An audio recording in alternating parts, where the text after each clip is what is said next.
Hi, welcome to the blog Hilaire. I'm Bronx Girl, and today I will be talking about the Black Lives Matter movement. Many people would argue that the Black Lives Matter movement is part of a larger black rights movement that started with the anti-slavery movement. It just comes to the forefront of the media and mainstream attention in waves. This is in fact true. Black rights matter every day, as all human rights do.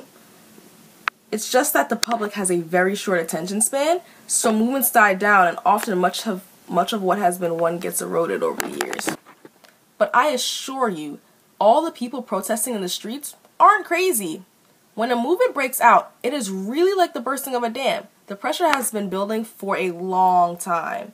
So this protest comes from a place that's been previously hidden in the heavy hearts of black people, who for generations had to look down at their children and explain that while under the law we are equal, in reality, your life is and will always be worth less than that of a white person.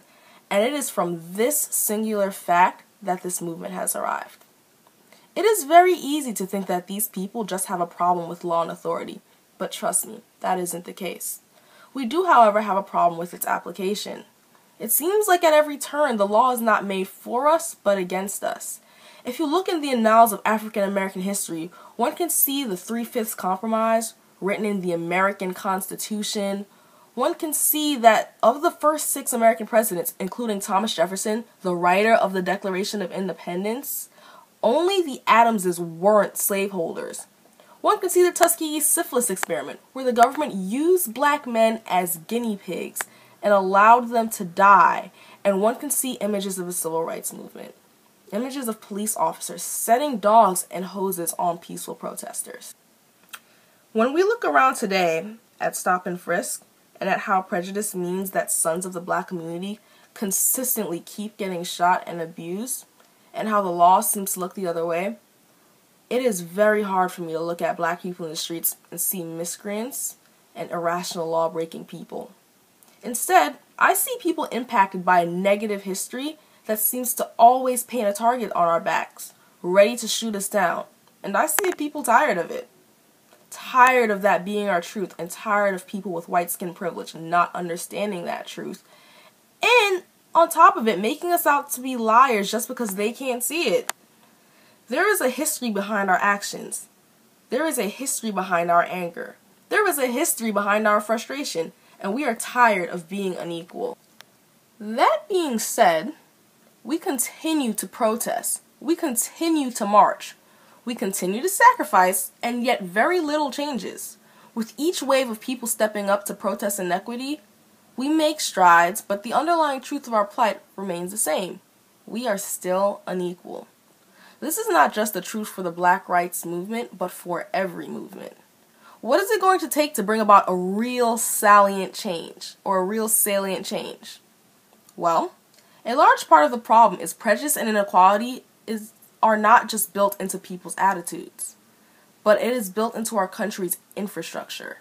So when we march for change, that could mean legislation, that could mean raising awareness, but in fact, we need a lot more than that. To topple inequality, we have to learn how to overcome privilege and explain issues that plague us in a way the privileged group can understand. In other words, if you want people to understand an issue on your terms, you must explain it on their terms. Remember, they have a history too, and it takes a lot to get people to shift their entire worldview. Also, once we address attitudes, which in turn will drive a larger cultural shift, we need to address the infrastructure. In other words, we need to collaborate with the privileged group to create and implement viable solutions that foster long-term change.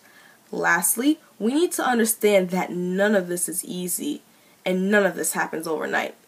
Recognizing the importance of allies is important because a white supporter can be heard saying things black people can't. While that truth is a product of the system, recognize that we can use that truth to change the system. Every voice counts, as does every action. While marching and protesting is great for raising awareness, that method of tackling the issue doesn't explain to white people what we are frustrated about. The reason we were successful in the past is because we had orators who can bridge that gap. We had Frederick Douglass's "What to the Slave is the 4th of July." We have Martin Luther King's I Have a Dream speech. We had so many voices coming from so many angles over the years that it was hard to ignore and harder not to somehow be moved.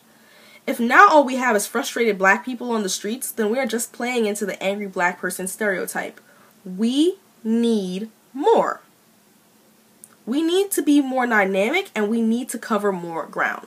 In essence, we need to learn how to communicate black to white people. And we need to come up with our own solutions. Solutions that are free from prejudice and that stitch the wounds of the past. We have a lot of work to do, but that is why education is so important. We learn what it means to be white every day. We can take that and create a platform for ourselves that gets us that much closer to equality and the lives we want to live. While white people only have TV and media when it comes to understanding minorities, we have everything when it comes to understanding white people. We have school, we have media, we live in a Eurocentric society. It's time we learn how to speak up and speak up more effectively. So thank you for listening, and feel free to like or comment on this video. On a side note, I just wanted to take this time to show some love to two of my brothers out there. Not literally my brothers, but two brothers out there who were moved by the Black Lives Matter movement enough to make a song about it. It's called Genesis 11:6, and it's just lending a voice to what's going on right now. Art has always been a way to give voice to the struggles of people, as it is a form of self-expression.